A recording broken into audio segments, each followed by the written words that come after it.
My parents starved me every night, so my brother could have seconds while telling me, girls are meant to be skinny, so I went no contact. That was 7 years ago. They just found out I have children through my grandfather's obituary and have been sleeping in their car outside his lawyer's office for 3 weeks. My brother has been the favorite child since he was born. My parents really wanted a son, and when they had him, they gave him all their attention. Since I was the older sister, I was left out a lot and ignored badly. The neglect was bad. I would go hungry some nights because my brother wanted a second portion of food, and I was forced to give him my plate. Girls are meant to be skinny anyway, my mother would say to me whenever she did this. My birthday was not even celebrated most years, and when it was, I would get a few cupcakes. I don't remember getting a single birthday present past the age of 10 from my parents. My brother took glory in this too. The entitlement spoiled him a lot. He never failed to bask in the fact that he was better than me, that he was the favorite, and he was a bully too. I had a lot of bruises from him, and being a girl, I could not fight back a lot. Whenever his birthday came around, he would show off his presents to me, knowing that a few months ago when it was my birthday, I got nothing. This was one of the ways he made sure I knew I was inferior to him. I had enough when I was 16 after a particular event. It was my birthday. I woke up knowing it was not going to be celebrated heavily, but this year I was hopeful it would be different. A few weeks ago I told my parents I would love it if my birthday was celebrated this year, and I was not asking for extravagant presents, just a nice cake and perhaps a family dinner at a restaurant of my choosing. They agreed, and being excited, I booked a restaurant for us four for my birthday. Well, when my birthday came, there was no cake. Cool, whatever, maybe dinner will still go ahead. The table was reserved for 6 p.m., and when 5 p.m. rolled around, my parents told me they are taking my brother go-karting and that I can order myself some pizza later. They're going for food later and won't be back till late. They left before I said anything, and I cried a lot. That was the day I moved out to my grandfather's house. I was gone with my belongings before they came home. My grandfather was the only person who understood me. He gave me presents. I was never hungry at his. He was my comfort person. When my parents found out I was gone, they called me. And when I explained that I would like to live with my grandfather, my mother responded with a lukewarm, "If that's what you want." None of my family spoke to me for the next 7 years. The next time I saw them was my grandfather's funeral. We made small talk, and I found out that my brother was 21 with no driver's license, not in school, dropped out of high school, still living at our parents', had no job, and had a 16-year-old girlfriend. It was appalling for me to realize that my parents were okay with him leeching off of them, but it did not surprise me. Well, at the funeral, I was wearing my grandfather's watch, a watch he left for me, and a watch that was priceless to me. It was not a watch I planned to wear a lot, just on special occasions, and of course I wore it to the funeral as a way to commemorate him. My mother told me that the watch looked expensive, and I told her I do not care about that. Well, she butted in, suggesting I sell the watch and give the money to my brother. Apparently my brother was looking at getting a place for him and his girlfriend, and needed some money. I suggested to my parents that they should help him out, but they said that they did not have any money. She said she also knew I was doing not bad for myself financially, and can afford to do this for my brother. I did not engage in this conversation. I didn't even bother to explain my answer. I simply told her no. For the next few months, my family and I did not talk, and I thought that was that. But my mother reached out asking to come over, and promised not to talk about me lending money at the dinner. I agreed. In hindsight, I do not know why. I think she pressured me into saying yes, as I did tell her I wasn't sure, but she kept pressing. Either way, my parents and my brother came over the next week. The dinner went well, but that night I noticed that my watch was gone. It was there earlier in the day. I knew that. I saw it. I searched the house to make sure and confirmed that it was not in my house. My family had to have taken it. I called my mother, and to no surprise, she denied it at first. I pressed her over and over, and it was only when I bluffed about having cameras in my house and pressing charges that she cracked. She told me my brother took it and plans to sell it. I told her if he goes through with it, I will press charges. I will drag them through the mud, and I expect the watch to be returned to me tomorrow. She tried to yell at me, but I hung up. I sent her a text right after telling her she has until tomorrow night to present me with the watch. Well, she came over the next day with my watch. At first, I thought it was a miracle. I was going to get my watch back without any trouble. But as always with my parents, it was not so easy. The watch was broken. It was cracked badly, and it would cost a lot of money to fix. I asked my mother what this was, and she said with a grin, "Your watch. I hope you're not too angry. I accidentally dropped it," chimed in my brother. I saw red at that point and exploded at them. I yelled at them so loud that the neighbors came out and my parents drove off. I spent an hour looking at the watch and crying. I managed to get in touch with someone willing to fix the watch, thankfully, but I could not allow my brother to do such an awful thing and go unpunished. So what I did was quite petty, I have to admit, but it's also something that my brother has coming. I went onto my Instagram and messaged my brother's girlfriend. "Here is a picture of what your boyfriend did to my grandfather's watch, the watch I cherished." I then went on to say what my brother and parents put me through when I was younger, as well as our backstory. I also asked her if she thought that a 21-year-old man dating a 16-year-old was normal. She thanked me, and I can guess she left him, because I got so many angry messages and calls from my family blaming me, calling me a vengeful beach and all sorts of names. I think I'm going to go no contact, and potentially even report my brother's relationship to the police, as his girlfriend revealed to me that he was physically and sexually abusive at times too. I stared at my phone screen, reading Jade's message over and over. The words blurred through my tears, but not from sadness this time. Pure rage coursed through my veins as I processed what she'd told me. My brother wasn't just a spoiled brat anymore. He was a predator. My hands shook as I screenshot the conversation. Evidence. I needed evidence of everything. I pulled out my laptop and started creating a folder, methodically organizing every text, every voicemail, every shred of proof I had. The broken watch sat on my desk, its cracked face catching the light from my desk lamp. The doorbell rang, making me jump. Through the peephole, I saw 2 police officers standing on my porch. My heart hammered as I opened the door. "Maya Chen?" the taller officer asked. I nodded, gripping the doorframe. "We received a report heard about a domestic disturbance at this address earlier today. Your neighbors called it in. Of course, the screaming match with my parents. I invited them in, explaining the situation as calmly as I could manage. They took notes, asked if I wanted to file a report for the theft and vandalism of the watch. I said I'd think about it. After they left, I returned to my laptop. Jade had sent more messages, photos of bruises on her arms, screenshots of threatening texts from Noah. My stomach churned. She was asking what she should do, where she could go. Her parents didn't believe her when she tried to tell them about the abuse. I gave her the number for a local women's shelter and offered to go with her to file a police report. She said she'd think about it, that she was scared. I understood that fear all too well. My phone buzzed again. Mother. I almost didn't answer, but something made me pick up. You've ruined everything, she shrieked. Noah is devastated. That girl left him because of your lies. They weren't lies, I said flatly. He would never hurt anyone. You're just jealous because… I hung up. There was no point. She'd never believed me about the bruises when we were kids. Why would she believe Jade now? I spent the next hour researching. In our state, the age of consent was 16, but there were still laws about coercion and abuse. If Jade was willing to press charges, Noah could face serious consequences. The physical evidence she'd sent would help. Another knock at my door. This time, I checked the security camera app on my phone first. Noah stood on my porch, his face twisted with rage. I didn't open the door. I know you're in there, he yelled, pounding on the wood. You destroyed my life. She was perfect. And you poisoned her against me. I called 911, calmly explaining that my estranged brother was trying to break into my home. I stayed on the line with the dispatcher, listening to Noah's threats through the door. He kicked it several times, screaming about how I'd always been jealous, how I couldn't stand to see him happy. The police arrived within minutes. I watched through my window as they confronted him. He tried to play innocent at first,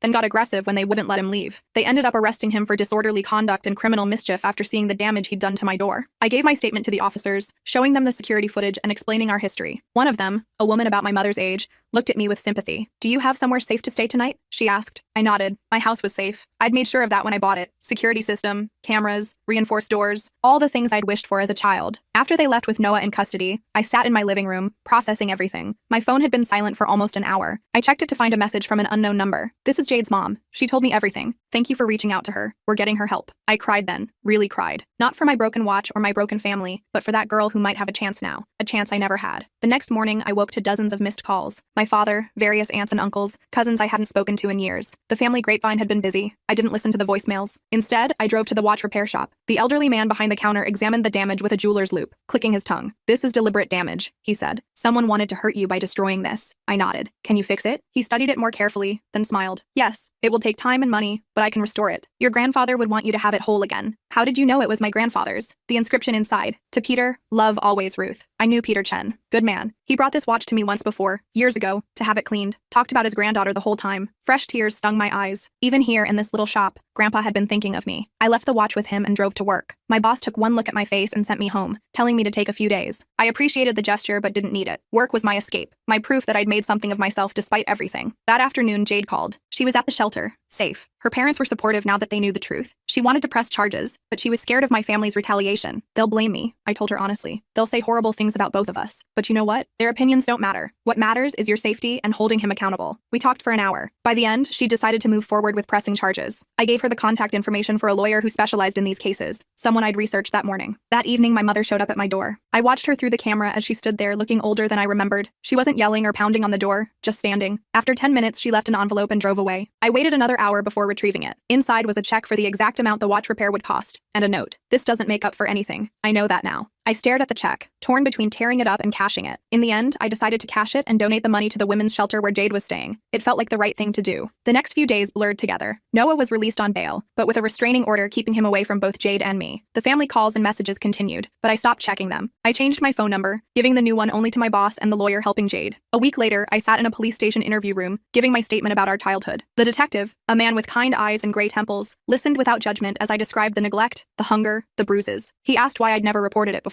Who would have believed me? I said. He was the golden child. I was just the jealous sister. He nodded like he'd heard this story before. Maybe he had. Jade's case moved forward. More girls came forward, classmates of hers who'd noticed things but hadn't known what to do. The investigation expanded. My brother's perfect image cracked and crumbled. I got a new message from my mother. The police came to the house. They're asking questions about when you were children. What did you tell them? I didn't respond. There was nothing left to say. The watch repair took 3 weeks. When I picked it up, it looked perfect, like nothing had ever happened to it. The elderly repairman refused to take payment, saying my mother had already covered it. Your grandfather would be proud of you, he said as he handed it over. Standing up for what's right, even when it's hard. I wore the watch home, feeling its familiar weight on my wrist. It ticked steadily, keeping perfect time, unmarred by the violence it had endured. Like me, it had been broken, but not destroyed. That night, I sat at my computer and started typing. I'd found a support group online for people who'd grown up with golden child siblings. My story poured out: the hunger, the bruises, the birthday that broke me, the watch that brought everything full circle. The responses came quickly. Others who'd lived through similar experiences, who understood the particular pain of being invisible in your own family. For the first time in my life, I felt truly seen. My phone, my new number that only 3 people had, rang. It was the lawyer. "Jade wanted me to tell you that your brother took a plea deal," she said. "He's going to serve time. Not as much as he deserves, but it's something." After I hung up, I sat in the silence of my home, the home I'd bought with my own money, where I'd never gone hungry, where no one could hurt me. I looked at my grandfather's watch, running my finger over its restored surface. Tomorrow, I'd start the process of getting a permanent restraining order against my entire family. I'd continue therapy. I'd keep building the life Grandpa always believed I deserved. But tonight, I just sat with the weight of it all, knowing that sometimes the best revenge isn't revenge at all. It's simply refusing to let them win. The restraining order paperwork sat on my kitchen counter for 3 days before I finally filled it out. Each time I picked up the pen, my hand trembled. Not from fear, but from exhaustion. 23 years of survival mode had left me running on empty. Work became my sanctuary during those first weeks after Noah's arrest. My coworkers noticed the dark circles under my eyes but didn't pry. My supervisor, Nathaniel, quietly rearranged my schedule so I could attend court hearings without using vacation days. Small kindnesses from near strangers meant more than my family's conditional love ever had. The watch repair shop called on a Tuesday morning. Mr. Chen, no relation, despite the shared surname, wanted me to see the restoration progress. When I arrived, he showed me how he'd carefully reconstructed the shattered crystal, preserving the original mechanisms underneath. "Some breaks heal stronger," he said, adjusting his magnifying glasses. "The cracks become part of the story." I thought about those words as I drove to meet Jade's lawyer. The conference room smelled like stale coffee and photocopier toner. Evangeline Martinez had been practicing law for 20 years, specializing in cases involving vulnerable youth. She didn't sugarcoat the situation. "Your brother's lawyer is pushing hard for a reduced sentence," she explained,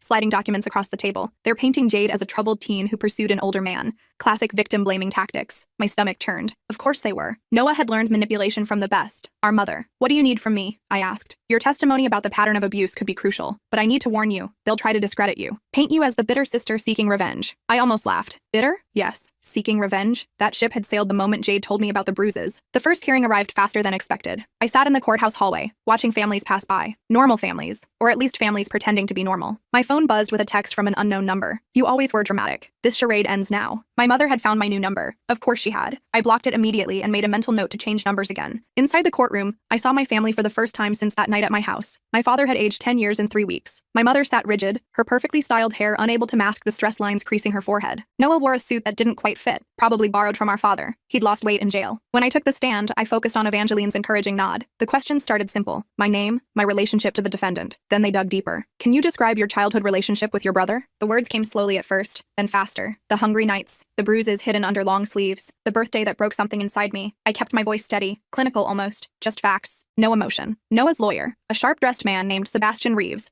stood for cross-examination. His smile reminded me of a shark circling wounded prey. "Ms. Chen, isn't it true that you haven't spoken to your family in 7 years?" "Yes." "And this estrangement began when you were 16? "Correct." "Some might say that's a long time to hold a grudge." Evangeline objected before I could respond. The judge sustained it, but Reeves had made his point. The bitter sister narrative was already being planted. "You contacted my client's girlfriend on social media, correct?" "Yes." "Sent her private family information?" "I told her the truth about our family dynamic." "And suggested she leave him?" "I asked if she thought a 21-year-old dating a 16-year-old was normal." "So you interfered in their relationship based on your own admitted bias against your brother?" My hands clenched in my lap. I interfered because she deserved to know who she was dating. The questioning continued for another hour. By the end, I felt hollowed out, scraped clean, but I'd said what needed saying. Outside the courthouse, my mother intercepted me by my car. Up close, I could see the designer concealer failing to hide the bags under her eyes. "Happy now?" she hissed. "You've destroyed our family." "You destroyed our family the day you decided I was worth less than him," I replied, unlocking my car. She grabbed my arm. Her manicured nails dug into my skin. "He's going to prison because of you. Your brother. Prison." I pulled free. "He's going to prison because he's an abuser, just like you enabled." Her hand moved fast, the slap catching me across the cheek. For a moment, we both froze. Then I smiled. "Thank you," I said, "for doing that in view of the courthouse security cameras." Her face went pale. I got in my car and drove away, leaving her standing in the parking lot. That night, I found myself at Grandpa's grave. The cemetery was quiet, just the sound of wind through the oak trees. I sat on the grass, telling him about the trial, about Jade, about the watch being repaired. "I don't know if I'm doing the right thing," I admitted to the headstone, but I couldn't let him hurt anyone else. A hand touched my shoulder. I jumped, spinning around to find Jade standing there with her mother. She looked healthier than the last time I'd seen her. The haunted look in her eyes had faded somewhat. "I wanted to thank you," her mother Eva said, "for believing her when I didn't." We sat together in the gathering dusk, 3 women bound by one man's cruelty. Jade told me about her therapy sessions, about transferring schools, about slowly reclaiming her life. Her strength humbled me. "I keep having nightmares," she admitted, "that he gets out and comes after me." "He won't," I said firmly. "And if he tries, he'll have to go through me first." Eva squeezed my hand. "You saved my daughter." I'll never forget that. They left as darkness fell. I stayed a while longer, drawing comfort from Grandpa's presence, even in death. The next few weeks brought a parade of flying monkeys.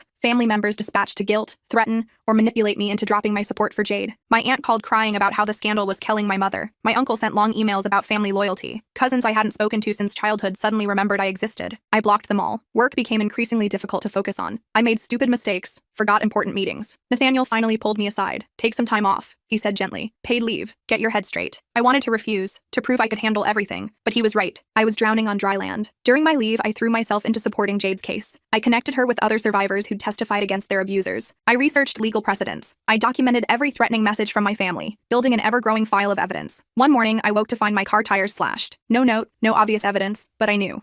The security footage showed a figure in a hoodie, face obscured. The police took a report, but without clear identification, there was little they could do. I had the tires replaced and installed more cameras. The intimidation escalated. Dead flowers on my doorstep. Photos of me taken from a distance, slipped under my door. My mother's perfume lingering in my entryway, though I'd changed the locks. They wanted me scared. They wanted me silent. Instead, I got angry. I hired a private investigator, someone recommended by Evangeline. Within a week, he'd uncovered interesting information. My parents were broke. Years of enabling Noah's lifestyle, paying off his debts, covering his mistakes. It had drained their savings. The family business was failing. They'd taken out a second mortgage. They were counting on you, the investigator explained. Your success, your grandfather's inheritance. They assumed you'd eventually cave and support them. The watch. It all came back to the watch. Not just its monetary value, but what it represented: Grandpa's love, freely given to the child who'd been deemed worthless. The trial resumed on a cold Monday morning. This time, Jade took the stand. Her voice shook as she described the relationship, how it started with gifts and attention, how it escalated to control and violence. She showed the bruises, the medical records, the threatening messages. Noah watched her with dead eyes. No remorse, no shame, just cold fury at being exposed. During a recess, I overheard my parents in the hallway. If she'd just given him the money, my mother whispered, none of this would have happened. We should have handled Maya differently, my father replied, kept her closer, controlled her better. They still didn't get it. They never would. The prosecution presented more evidence. Other girls who'd noticed Noah's inappropriate behavior. Teachers who'd raised concerns. A pattern of predation that my parents had willfully ignored. Then came the bombshell. Evangeline had found another victim, a girl from Noah's high school, now 19, who'd been too scared to speak up before. She testified via video link, describing a relationship that mirrored Jade's gifts, control, violence. My mother fainted, actually fainted, right there in the courtroom. As paramedics attended to her, I felt nothing. No sympathy, no concern, just tired recognition of another manipulation tactic. That night, someone broke into my house while I was sleeping. I woke to footsteps in the hallway, my heart pounding. I grabbed the baseball bat I kept by my bed and crept to my bedroom door. Through the crack, I saw him, Noah, out on bail, violating the restraining order, creeping through my home. I called 911, whispering my address, then locked my bedroom door and pushed the dresser against it. He must have heard because the footsteps quickened, coming toward my room. Maya, he pounded on the door. Open up. We need to talk. The police are coming, I said loudly. You're violating the restraining order. You ruined my life. The door shook under his assault. She was mine. Everything was perfect until you interfered. The dresser shifted. The door began to splinter. I retreated to the bathroom, locking that door too, bat clutched in shaking hands. You were always jealous, he ranted, always trying to steal attention, but you were nothing. Nothing. And you still are. Sirens wailed in the distance. The pounding stopped. I heard him curse, then running footsteps. By the time the police arrived, he was gone. They found the back door jimmied open, muddy footprints through my kitchen. An officer stayed while I called a locksmith for emergency service. As dawn broke, I sat in my violated home, understanding that this had escalated beyond family drama. My brother wanted me dead. The prosecutor used the break-in to revoke Noah's bail. He was arrested at our parents' house, fighting the officers, screaming about injustice. My mother called me from the police station. You have to fix this, she sobbed. Tell them it was a misunderstanding. He just wanted to talk. He broke into my house at 3 a.m., I said flatly. He's your brother. He's a criminal. She hung up on me. It would be the last time we spoke. The trial concluded 2 weeks later, guilty on all counts. The judge, a woman who'd seen too many cases like this, sentenced Noah to 8 years. Not enough, but something. As court officers led him away, Noah turned to look at me. The hatred in his eyes should have scared me. Instead, I felt free. He couldn't hurt anyone from prison. My parents left without a word. Extended family scattered like roaches when lights came on. I stood alone in the courthouse lobby, processing the moment. You did good, Evangeline said, joining me. It couldn't have been easy. It was the hardest thing I've ever done, I admitted. The right thing usually is. I drove home to find a package on my doorstep. Inside, my grandfather's watch, fully restored. The note from Mr. Chen read, like new, but with more character. Your grandfather chose well when he chose you. I put it on immediately, feeling its weight anchor me to something good, something pure. That evening, I met Jade and her mother for dinner. We celebrated quietly, acknowledging the victory while recognizing the long road ahead. Jade would need years of therapy. The trauma didn't disappear with Noah's conviction. What will you do now? Eva asked me. It was a good question. For 23 years, I'd defined myself in opposition to my family. The unwanted daughter, the escaped sister, the truth-telling survivor. But who was I without them to push against? I don't know, I said honestly, but I think that's okay. We parted with hugs and promises to stay in touch. I drove home through quiet streets, the watch ticking steadily on my wrist. My phone buzzed. Another unknown number. I almost ignored it, then recognized the area code. Our old neighborhood. Maya, this is Mrs. Patterson. From next door when you were kids? I remembered her. She'd sometimes slipped me sandwiches when she saw me sitting hungry on the porch. I heard about the trial, she continued. I wanted to call sooner, but, well, I'm sorry I never did more. We all saw how they treated you. The whole neighborhood knew. We should have helped. My throat tightened. Thank you for calling. I have something for you. Your grandfather gave it to me years ago, asked me to hold on to it until the right time. Can we meet? We arranged to meet that weekend. I hung up,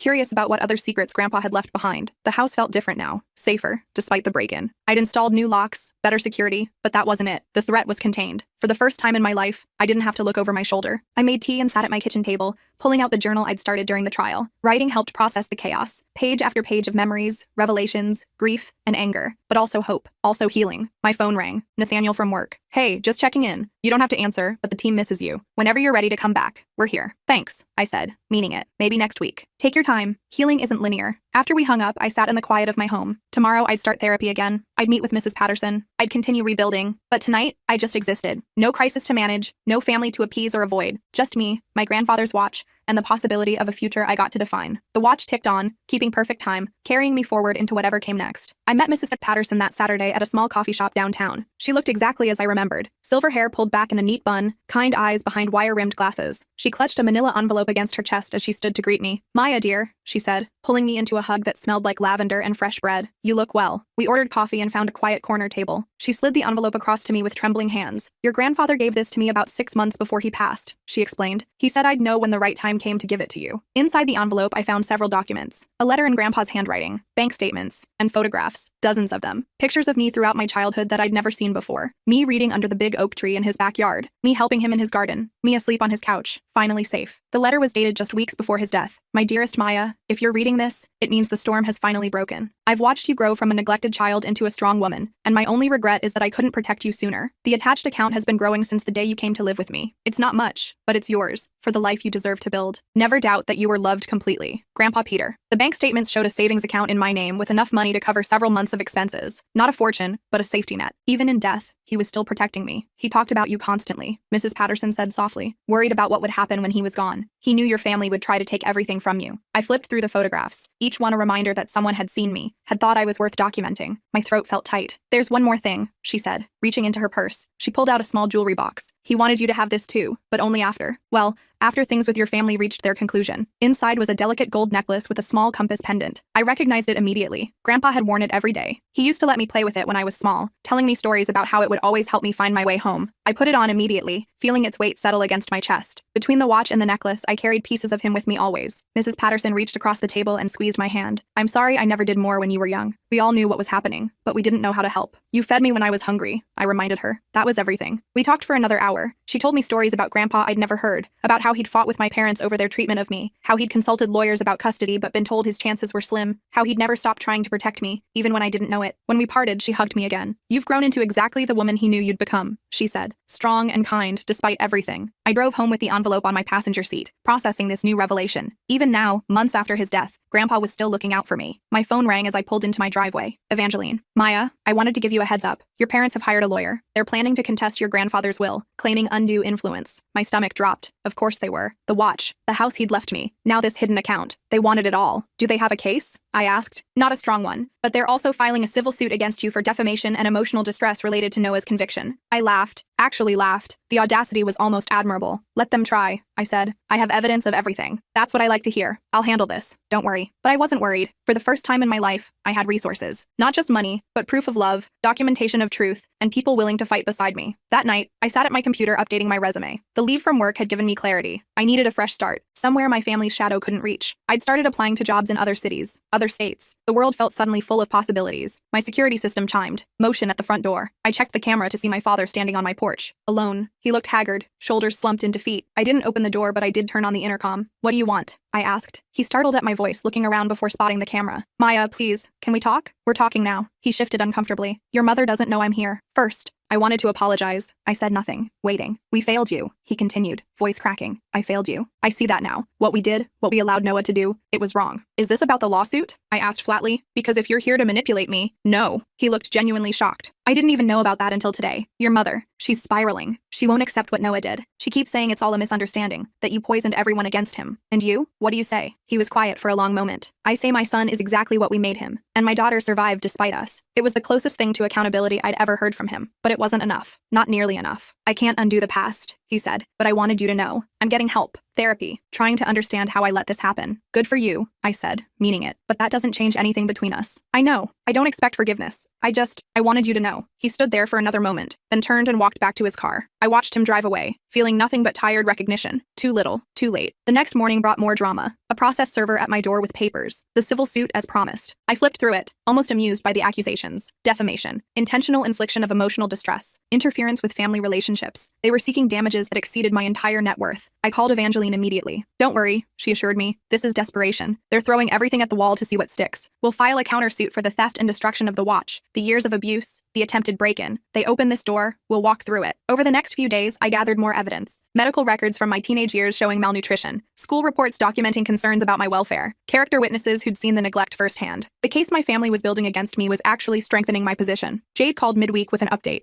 The prosecution had offered Noah another plea deal. 5 years instead of 8 if he agreed to counseling and registration as a SX offender. Her voice shook as she told me, "Take the deal," I advised. 5 years is still justice, and the registration will follow him forever. Are you sure? After everything he did to you too? This isn't about me, I said firmly. It's about keeping you and other girls safe. The registration does that better than extra prison time. She agreed to discuss it with Evangeline. After we hung up, I sat with the weight of that decision. 5 years. It wasn't enough, but it was something. And the registration would warn future victims. My laptop chimed with an email notification. A job interview request from a company 3 states away. They'd reviewed my application and wanted to schedule a video call. I responded immediately, my heart racing with possibility. That evening, I found myself packing boxes. Not frantically, not running away like I had at 16, methodically preparing for a chosen future. I wrapped Grandpa's photographs carefully, packed the documents Mrs. Patterson had given me. This time, I was leaving on my own terms. The doorbell rang. I checked the camera to see Eva and Jade standing outside. I let them in, surprised by the visit. "We wanted to thank you in person," Eva said, "for everything, and to give you this." Jade handed me a card. Inside, dozens of signatures. Girls from her school, from the support group, even some I didn't recognize. The message was simple. "Thank you for speaking up." After the news about Noah got out, more girls came forward, Jade explained. "Not just about him, but about other guys. You started something. A conversation that needed to happen." I stared at the card, overwhelmed. I'd never intended to start a movement. I just wanted to protect one girl. But sometimes that's how change happens. One voice breaking the silence, then another, then another. "We also wanted you to know," Eva added. "We're moving too. Fresh start for both of us." Jade got into an art program in Portland. "That's wonderful," I said, genuinely happy for them. "You deserve that fresh start." We talked for a while about their plans, about healing, about the strange bond forged by shared trauma. When they left, I felt a lightness I hadn't experienced before. We were all choosing to move forward, not running from the past, but walking towards something better. The video interview went well. The company was impressed by my experience. My references were solid. They wanted me to fly out for an in-person meeting. I booked the flight immediately, using some of the money from Grandpa's hidden account. It felt right, using his final gift to build the future he'd always wanted for me. 2 days before my flight,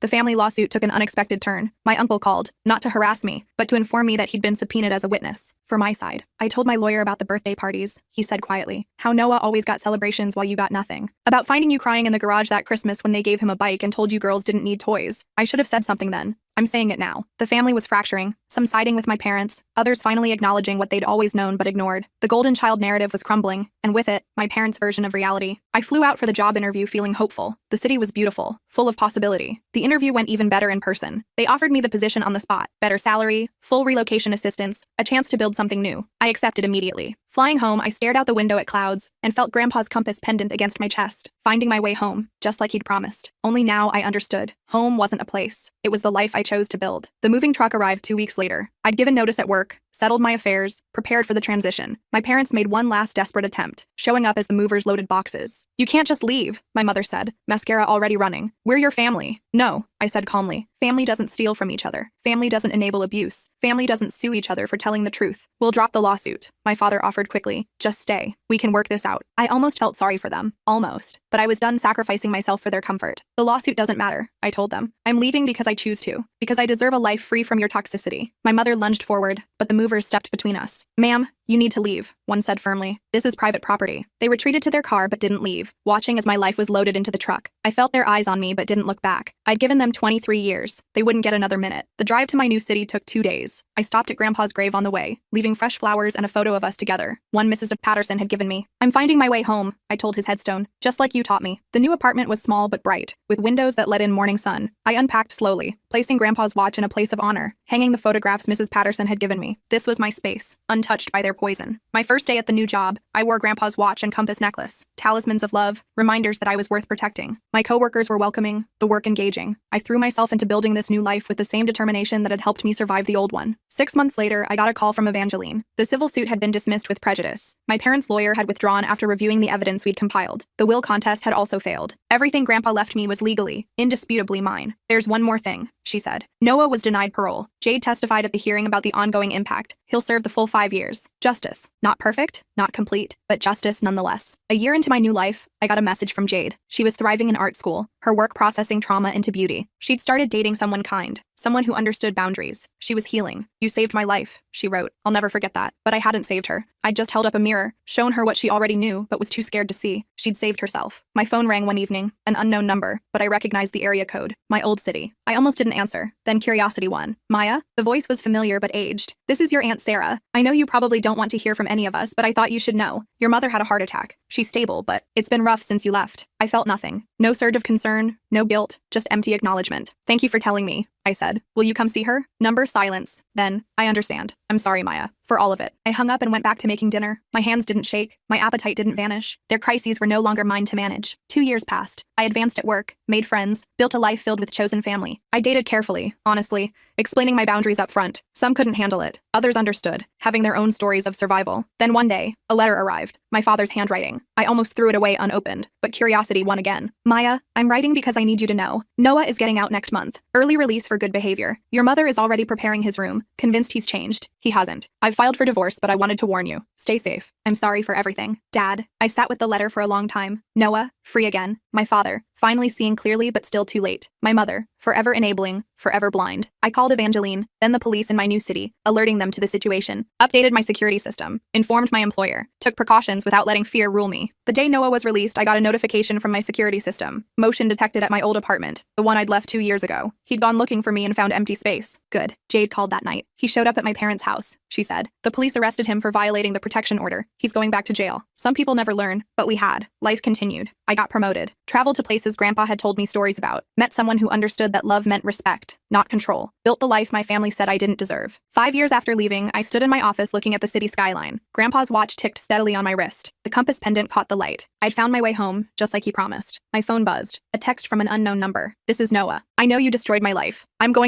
blocked it without reading the rest. Some stories don't need endings. Some people don't deserve space in your life. That night, I met my chosen family for dinner. We laughed, shared stories, celebrated small victories. No one went hungry. Everyone was seen. Love was freely given, not rationed or conditional. This was what Grandpa had wanted for me. Not revenge or reconciliation, but freedom. The chance to build something beautiful from the ashes of neglect. I raised my glass in a silent toast to him, to Jade, to everyone who'd helped me reach this moment. Then I put my phone away and lived my life. Fully, freely, finally whole. The watch kept perfect time, carrying me forward. Always forward, never back.